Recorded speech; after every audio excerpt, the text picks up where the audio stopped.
Bismillahirrahmanirrahim. Assalamualaikum warahmatullahi wabarakatuh. Alhamdulillahirrahmanirrahim. Wabihi nasta'in ala umuri dunia wa din. Assalatu wassalamu ala asrafil anbiya'i wal mursalin wa ala alihi wa sahbihi ajma'in. Asyhadu an la ilaha illallah wahdahu la syarikalah wa asyhadu anna Muhammadan abduhu wa rasuluh la nabiyya ba'da.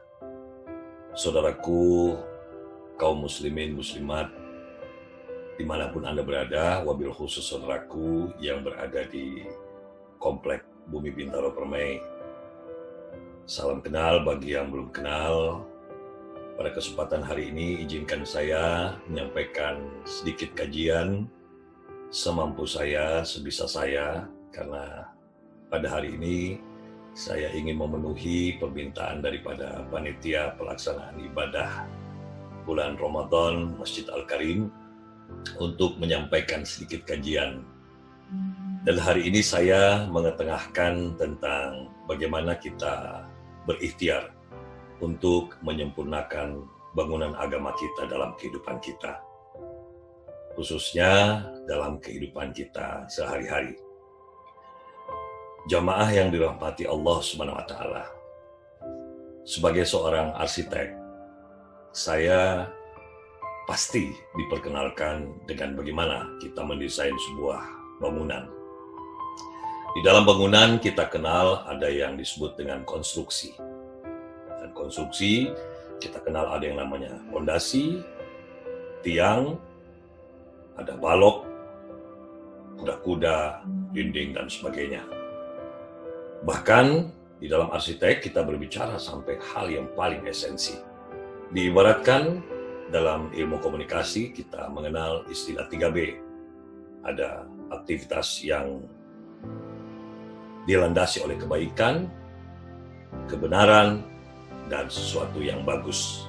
Atau kalau istilah 3E, kita hidup harus tahu etika, etiket, dan sampai kepada estetika. Semua ini bisa kita raih dari contoh yang baik yang ada pada diri Rasulullah SAW sebagai uswatun hasanah. Mengapa hal ini saya harus mengingatkan? Karena terkadang saudara-saudara kita, mungkin termasuk diri kita sendiri, terkadang ketika menjalankan ibadah, kita berada pada kondisi yang terlalu cepat puas. Semisal kita sudah aktif menjalankan sholat 5 waktu. Tapi terkadang kita lupa bahwa masih banyak hasanah yang harus kita lakukan, masih banyak hal yang harus kita kerjakan untuk kita sadari dalam aktivitas ibadah kita sehari-hari. Bahkan kalau kita kembali kepada Al-Quran, khususnya di surah Al-Ma'un ayat 1 sampai ayat 7, di situ kita diingatkan bahwa sebenarnya orang-orang yang masuk golongan mendustakan agamanya atau tidak fokus kepada kekafahan dalam agamanya. Sebagaimana yang kita dengar, surah tersebut berbunyi, A'udzubillahi minasyaitonirrajim, Bismillahirrahmanirrahim. Ara'aital ladzi yukadzibu bid-din, fadzalikal ladzi yad'ul yatim, wa la yahuddu 'ala ta'amil miskin. Fawailul lil musallin alladzina hum an salatihim alladzina hum yura'una wa yamna'una al-ma'ruf. Pada penafsiran ayat ini kita kenal, kita diperingatkan siapakah orang-orang yang mendustakan agama itu. Adalah orang-orang yang menghardik anak-anak yatim. Juga tidak pernah berupaya untuk mendukung, support, memberikan makanan, memberi nafkah kepada orang-orang miskin. Maka disebutkan celakalah orang-orang yang sholat itu. Kenapa? Dia lalai dalam sholatnya. Karena dia sombong, dia riak dengan sholatnya. Dan enggan untuk berbuat kebaikan sedekah dengan barang-barang yang baik. Nah, sedekah di sini bisa kita lihat dari pada proses berpikir. Terkadang saudara kita itu merasa, saya tidak bersedekah karena saya kurang, Pak Bagus. Saya tidak bersedekah karena saya juga ini tidak mampu. Padahal perintah sedekah itu sendiri, kalau kita belajar agama secara kafah, diingatkan bahwa sedekah itu di saat lapang dan sempit.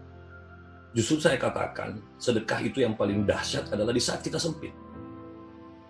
Ya kita tidak kagum kalau ada orang kaya yang bagi-bagi duit, saya sendiri tidak kagum. Karena apa? Karena dia punya. Bagaimana kita yang tidak punya ini bisa tetap bersedekah? Lupa bagusnya tidak ada lagi yang minimal, seminimal-minimalnya kita bersedekah itu adalah senyuman, kata Rasul. Karena senyuman kepada sesama muslim itu juga dianggap sedekah. Nah, Bapak Ibu sekalian jamaah yang dirahmati Allah.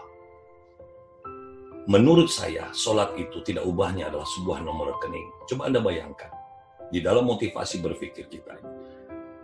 Kalau kita ini di bank tidak memiliki nomor rekening, kita menyimpan uang, pasti kita tidak akan dilayani. Begitupun sebaliknya, apa gunanya kita punya 10 nomor rekening, tapi isinya tidak ada. Itulah orang-orang yang hidupnya terlalu sombong dengan sholatnya. Kalau kita ingat satu kisah di zaman Nabi Musa, ditemukan dalam kitab Imam Ghazali. Bertanyalah Rasul Musa kepada Allah Subhanahu wa Ta'ala, "Ya Allah, ibadah apa yang aku kerjakan yang kau paling cintai? Apakah sholat?" Allah menjawab, "Bukan. Sholatmu itu untuk dirimu." "Apakah puasaku?"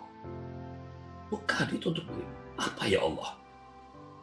"Ketahuilah," Allah mengatakan, "amalan yang paling kucintai, yang paling kusenangi adalah sedekah.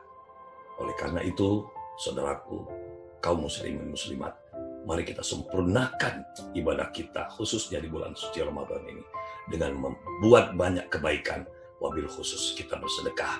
Kita fokus kepada 2 hal, yaitu kepada anak yatim dan kaum duafa. Semoga sedikit motivasi dari saya dan keyakinan bahwa sedekah itu selalu akan menenangkan kita. Sedekah itu akan menolong kita, apalagi dalam situasi kondisi negara kita diuji dengan nikmat corona ini. Mari kita sama-sama membangun kestabilan tubuh kita, imunisasi tubuh kita, ya, ketahanan tubuh kita dengan memperbanyak sedekah. Karena kata Rasul, tidak ada musibah yang bisa mendahului sedekah. Demikian motivasi singkat dari saya. Semoga bermanfaat untuk kita semua. Selamat menjalankan ibadah bulan suci Ramadan. Salam untuk keluarga. Wabillahi taufiq wal hidayah. Assalamualaikum warahmatullahi wabarakatuh.